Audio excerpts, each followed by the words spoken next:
Okay, we'll continue with the Florida Gators, and Ventrell Miller is ready for questions.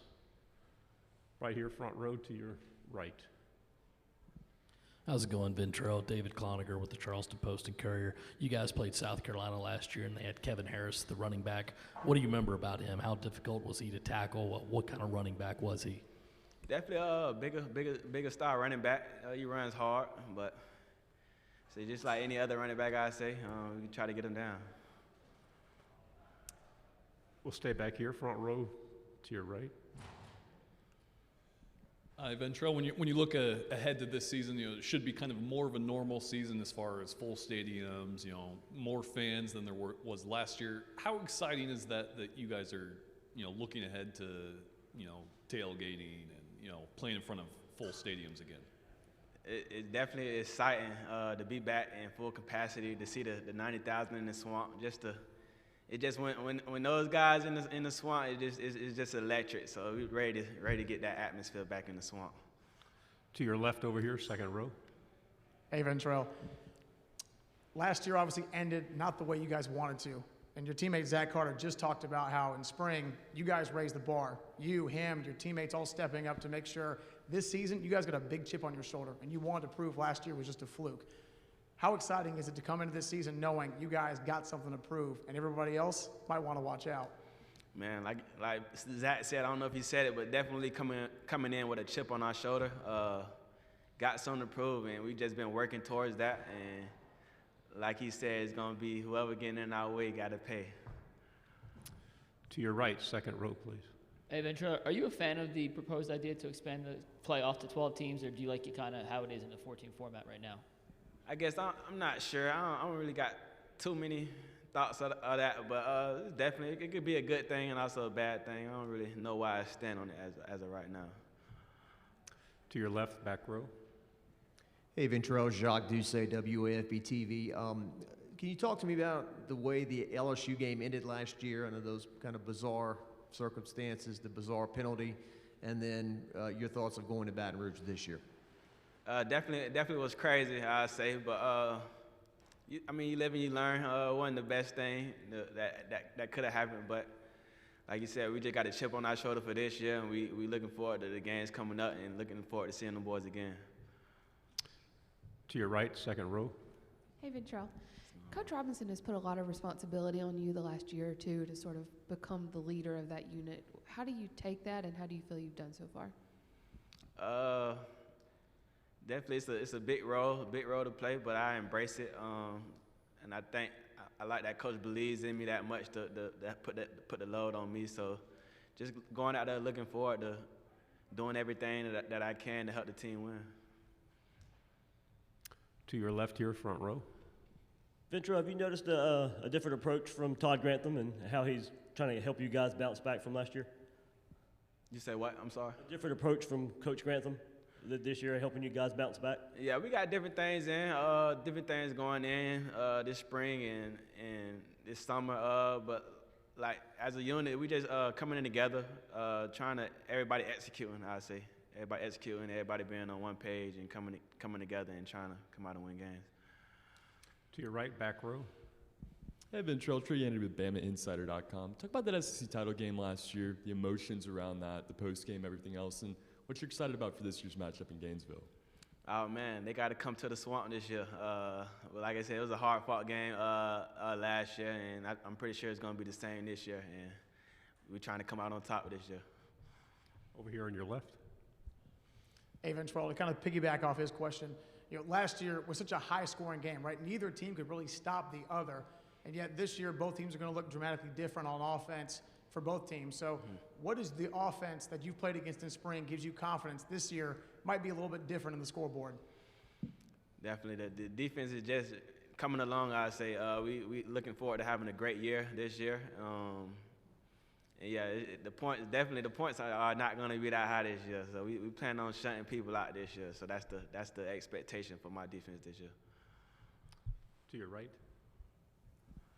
Ventrell, you guys won the East last year. You had national title. You guys were right in that mix all the way into December. You were 6 bowls. In your own words, why is Florida still the team to beat in the East?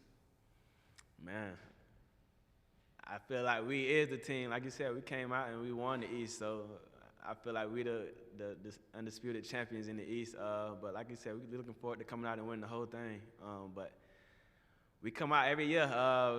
We come out every year ready to go and ready to rock and roll. So yeah, that's all I gotta say. Do we have another one here on the right? Ventrell, Coach Mullen was talking about one of the quote-unquote issues with the defense last year was offenses would play you differently because they had to keep up with Kyle Trask and 400 yards and 40-something points. What is it like from a defensive perspective where you do have, I guess, can you see when an offense starts to play you differently? What is it like when they start putting it through the air constantly when you're so used to ground and pound, and how do you adjust to that? I guess sometimes we'll go into like the prevent defenses and stuff like that, but I don't really got too much to say on that. I'd say. Do we have anything else for Ventrell? Okay, here on your, right there. Ventrell, I guess lastly, for you entering this last year of your playing career as a Gator, you want to look back on your time with wins and smiles. What is it going to take this year to make you guys the best unit you can be? Well, the work starts right now. I say we just have, like I said, we're having a great spring. We coming out summer conditioning and holding everybody accountable and holding the Gators standing up. And this is where I think it starts. So when the season comes, we'll see the work that we put in now. And yeah. Again, over here to your right. Ventrell, I saw the video you posted earlier last week. Who has the best dance moves on the team? Best dance moves, probably I'd say Xavier Henderson. Xavier Henderson, he probably out there with the best moves. Front row to your right. Does Dan Mullen still have the best shoe game on the team, or does someone have him beat? Yeah, I don't know if y'all caught him today, but he got it on right now. He definitely had the most exclusive J's on the team, I'd say. To your left here on the front row. Ventrell, what was the key takeaway from the offense this spring? What did you guys see from the other side of the ball going against that offense? Them boys looking pretty good. They coming together. Like you said, it's different. The offense looks different, but they still look good. So we just been going to war, how I say. Another one here, second row to your right. Ventrell, what has the process been like learning the new name, image, and likeness rules? How much can the school help you with that versus what they can't? Just take us through it from a player's perspective since July 1st when it went into effect. I know we probably had like 4 or 5 meetings just trying to educate us about building our brands and the rules of the name, image, and likeness. So they just been trying to educate us as much as they can, and and helping us like to see where we could build our brand at and stuff like that. So that's what we have been doing as a program. What is it like from a player's perspective? Like, do you go to businesses? Do they come to you? Sort of, how does that work? It's a little bit of both. Somebody's interested in you, they could DM you, or if it's a place that you want. I've seen some of the guys go out and places that they want to hook up with. They went out and expressed that. So it's a two-way street. We have a couple more questions. Okay, back here to your left. Thank you, Ventrell. All right, so obviously Coach Mullen has the best shoe game on the team. Do you see the video, though, of him not barefoot water skiing, but surfing behind the boat? Yeah, he was definitely going crazy. I don't know how he did it. Man. He looked it good, though. Do you think anybody on the team can match him? Can they do that, too? Do you know? Nah, not that I know of. He probably got everybody beat right now. Anything else? Time for one more if we have it. Okay, to your right, third row. Hi, just wanted to talk about going back to Death Valley. Obviously a huge rivalry, and it's going to be insane again this year. You talked about, I think, earlier this year, some unfinished business that you have to do. Mm-hmm. Are we going to see some of that in Death Valley this year? Oh, yeah, definitely, man. I'm looking forward to it. Like I said, we got a bad taste in our mouth from last year, so definitely we coming out with some vengeance, and we're going to win that game. Ventrell, thank you very much.